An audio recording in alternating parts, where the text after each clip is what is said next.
Morning and happy 22nd of October. I hope you are all having a lovely day wherever you are in the world. I have just walked up the lane and it was beautiful sunshine and then the heavens opened, so I'm a little bit soggy and I didn't wear anything apart from a short sleeve blouse.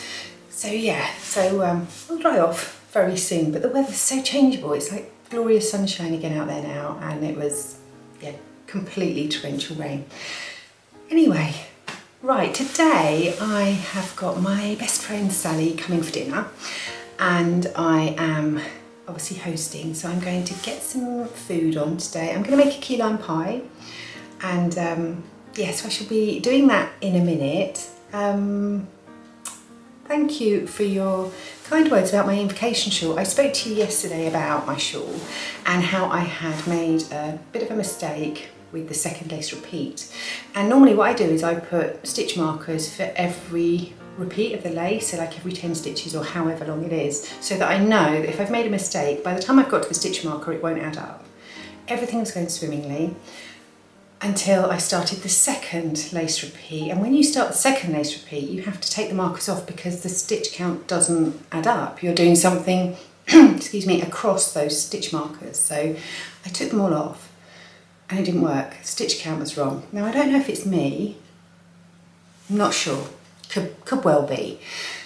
I have ripped back that row, but I have two options. I can either rip right back to the beginning of the first lace repeat, or I can frig it.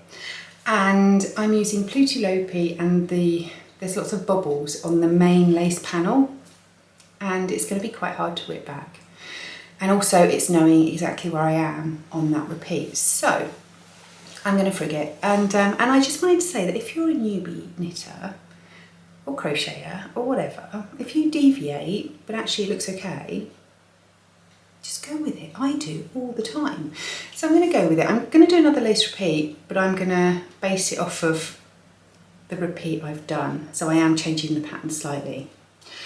No one's going to know but me. So yeah, so I'm just going to go with that. So I've got back to a point where I'm ready to now start another lace repeat again, if that makes sense. Okay, right, I'm going to stop whittering and I am going to get on with this key lime pie, and I will touch base with you later.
thought I would pop on. I'm still looking a bit dishevelled. I think I might need to put a brush through my hair.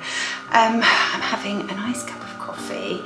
Someone asked me actually about my milk frother. It's a Bodum milk frother and I got it off of Amazon ages ago, but it's really good. So basically you froth up the milk, you chuck it in the microwave, you then let it sit for about a minute and it does the most amazing froth. So yeah, Amazon, Bodum milk frother.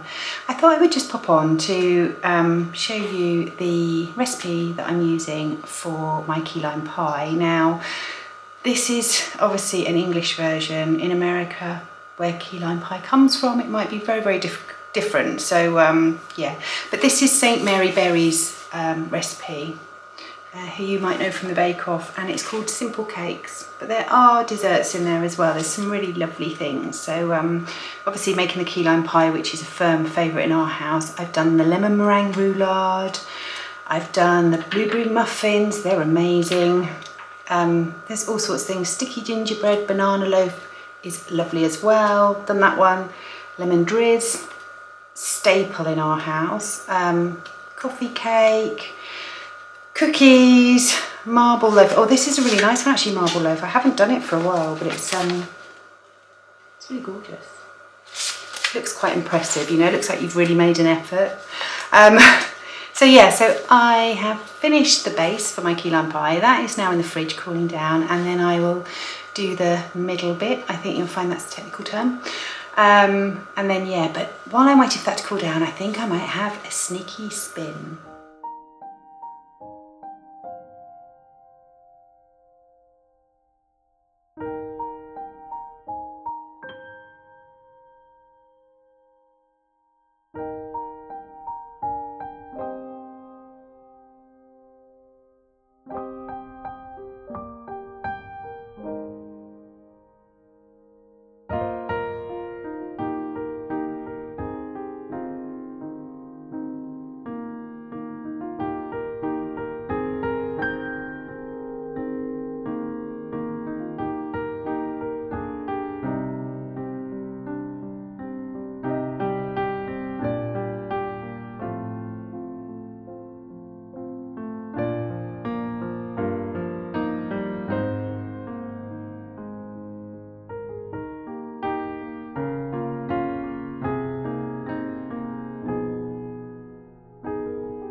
It is a little bit later now. The key lime pie is now setting in the fridge.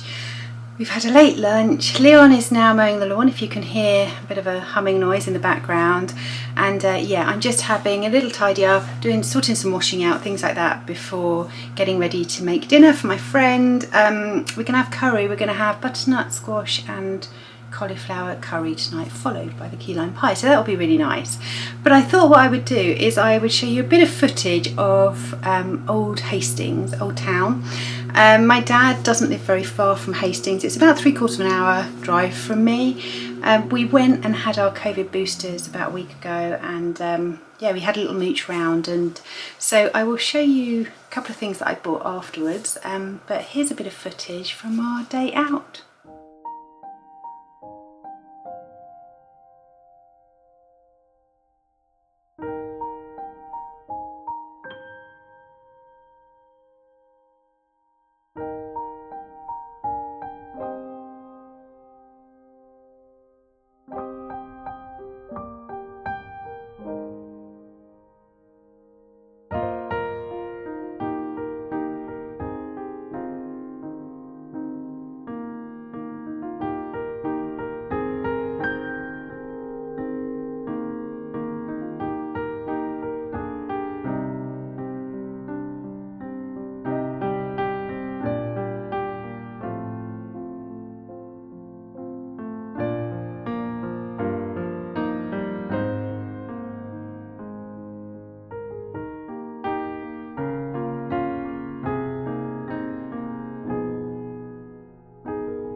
You will have seen those lovely shells. I couldn't resist, so I got this one.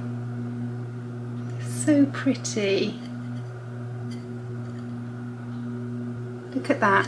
And I keep my kind of rings and earrings that I'm not wearing in that. So that was one thing I bought. The other thing was I did buy a couple of books. I bought Red, A Natural History of the Redhead, which sounded really interesting, and A Treasury of British Folklore. And I'm going to go over these on my podcast, so I'm not going to go into any depth here. Anyway, I will see you tomorrow. Thank you so much for spending a bit of time with me. Now I've got to go and get ready for my evening. See you tomorrow.